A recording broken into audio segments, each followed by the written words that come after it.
Welcome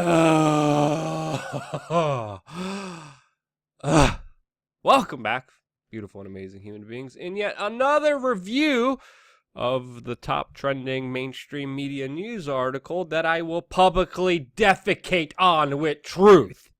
Well, a different...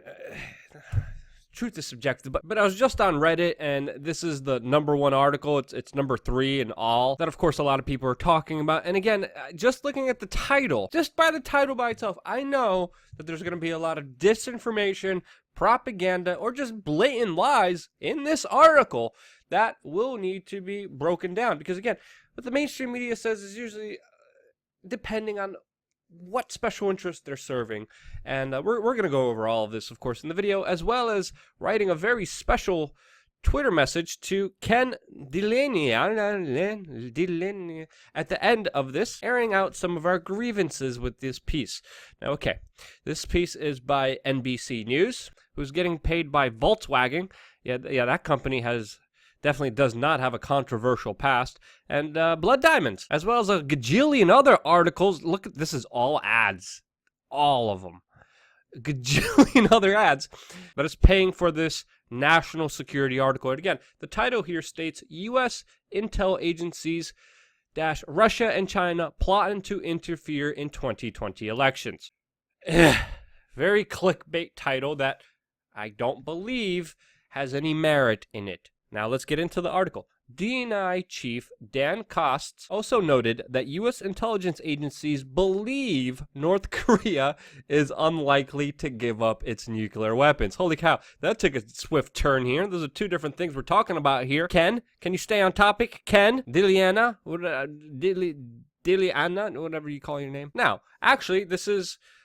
okay, because we actually have a name. We have someone that we could paint this story to. And the DNI, of course, is Director of National Intelligence. Oh yeah, this guy was also in the news in 2018 saying that we are at a critical point of cyber attacks. Oh, what a surprise. Another hyperbolic statement before.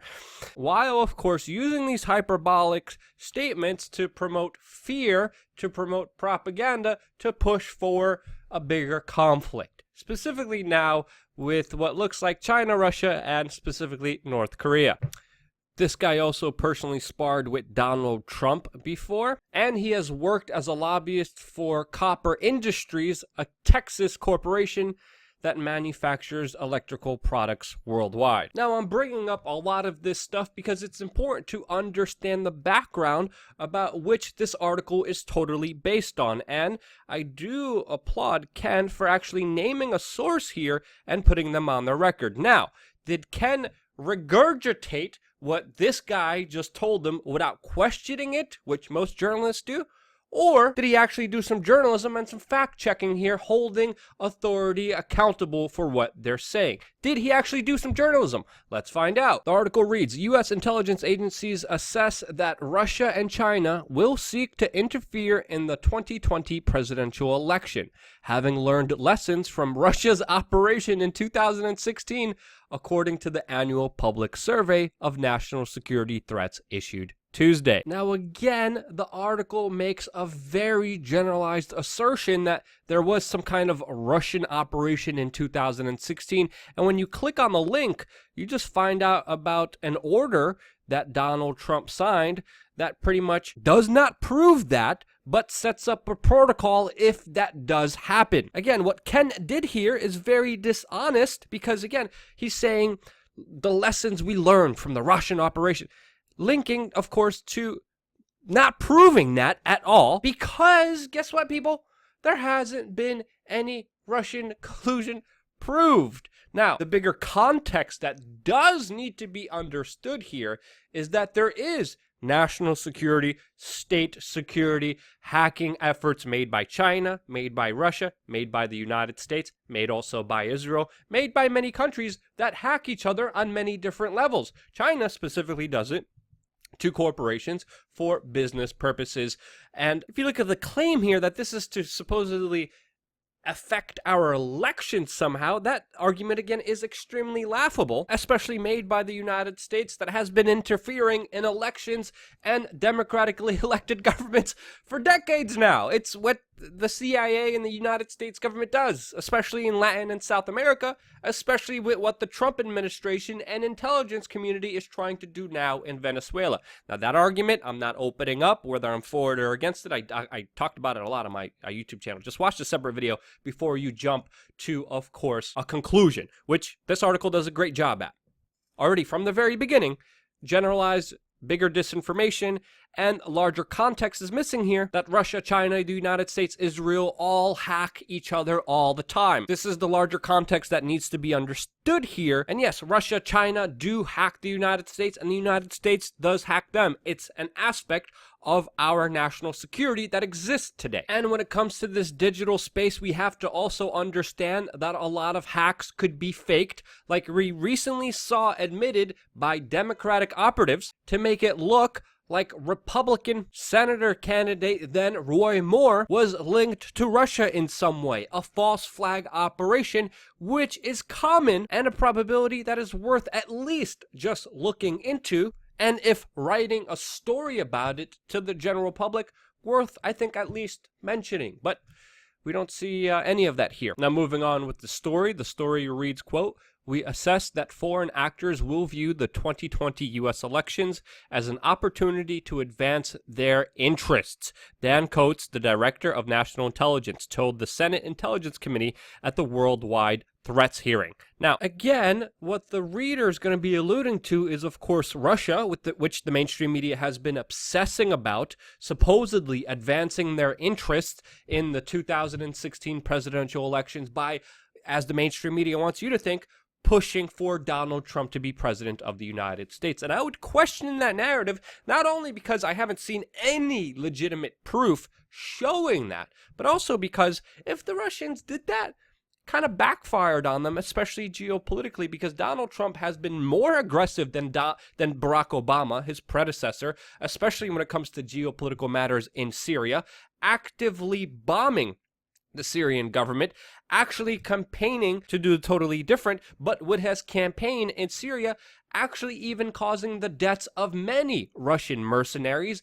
and putting Russia in a very difficult spot. Donald Trump has also sold lethal weapons and given them to the Ukrainian forces, which was a move that Barack Obama would never dare to do. And now Donald Trump is talking about military options on the table for Venezuela, as Russia just sent their security forces to, of course, safeguard Maduro, the president of Venezuela, with Donald Trump and even John Bolton with a notepad himself still going forward, and even writing in that notepad that they're sending 5,000 U.S. troops to the region. Geopolitically, if you look at the bigger picture, Donald Trump has been more aggressive than his predecessor when it comes to the bigger geopolitical matters that the United States has been at major odds with Russia. Sorry, that's just my rant here, but again, geopolitically, Russia didn't do well if they even allegedly helped Donald Trump get into office, which is a narrative the mainstream media pushes that, according to me and my own personal opinion,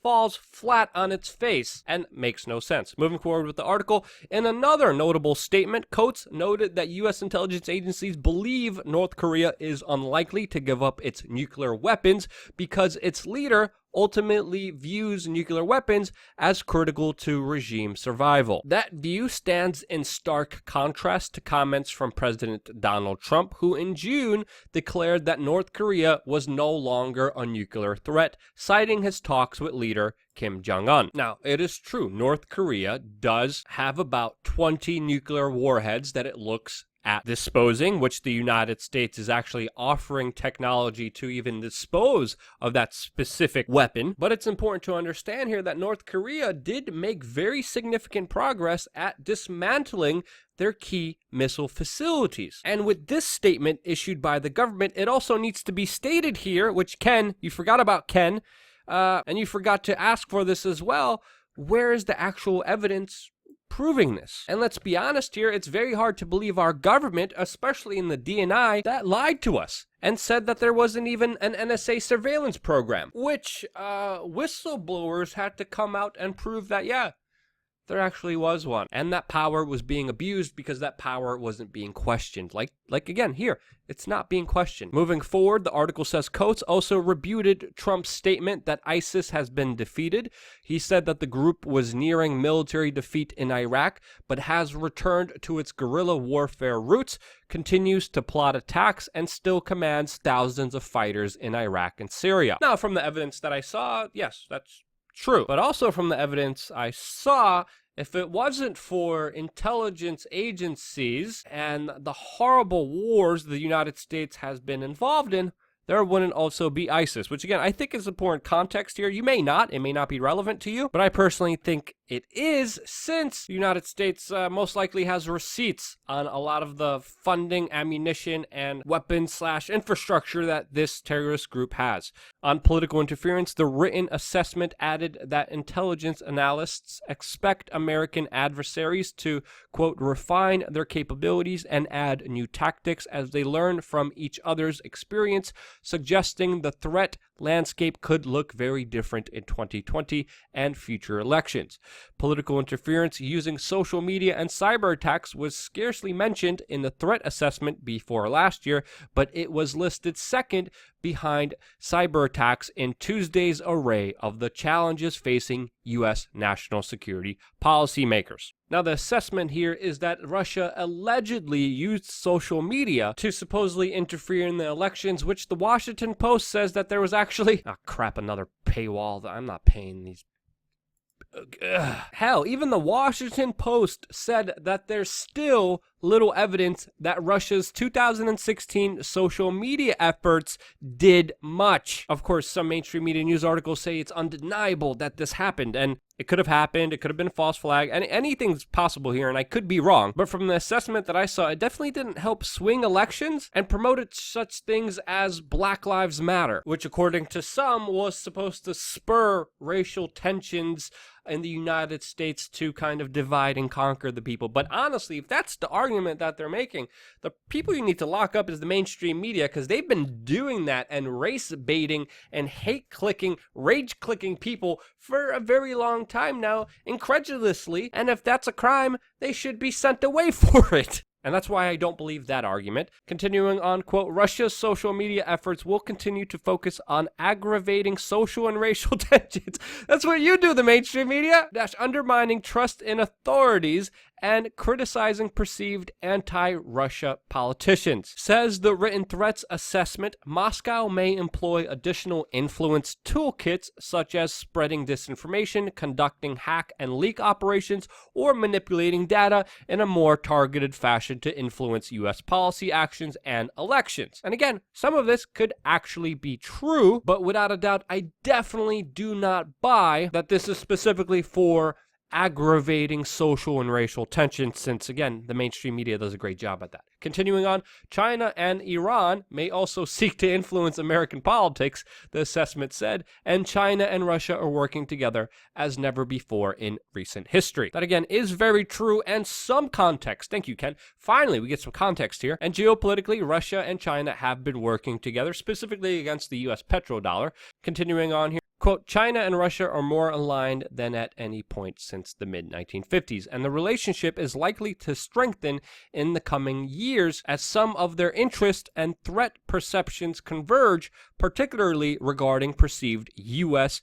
unilateralism, oh goodness, I can't say that, and interventionism, and Western promotion of democratic values and human rights, the assessment said. Again, if you look at U.S. interventions, they're not really promoting democratic values as much as they are allowing multinational corporations to profit off the suffering of people, especially surrounding bigger national resources issues, or, I mean, if you look at any major conflict, any major intervention, it predominantly is about either national resources or the preservation of the U.S. petrodollar. That's pretty much it. Let's just be honest here. Let's have respect for the audience and the viewers and the readers of your article and tell them what's really happening here and put some questions to this report that honestly deserves some scrutiny here. Continuing on, the worldwide threat hearing is generally the one during the year that all heads of major U.S. intelligence agencies testify in public about the threats facing the nation. FBI Director Christopher Wray may be asked about the acting Attorney General's comment Monday that the Mueller investigation is wrapping up, and he may be pressed about how much of Mueller's findings will be made public. Again, going back to Russia here, Ken, you know exactly what you're doing with the psychological propaganda and disinformation that you're pushing. Let's find your Twitter. Okay, where is this guy? Let's go find him. Ken Dilianan. Here we go. Yes. Oh goodness, you look dazed and confused already. Here we go. I'm gonna follow you so you can DM me now. Come on, Ken. Hey, Ken Dilianan. I just read your article. And, have you always been this obedient lapdog of the establishment who gets a little treat and loses his ability to question things? Apostrophe. Eyes emoji. Send. So yeah, that's my take on it. Again, if you guys think I'm wrong, let me know why in the comment section below. And I could be wrong, and it's okay to be wrong, but only because of the discussion that we're able to have. We're actually able to learn from each other, which I appreciate very much. So, yeah, this is why. Another reason. I love you guys. Thank you guys so much for watching. Stay tuned for a lot more here on youtube.com/we are change.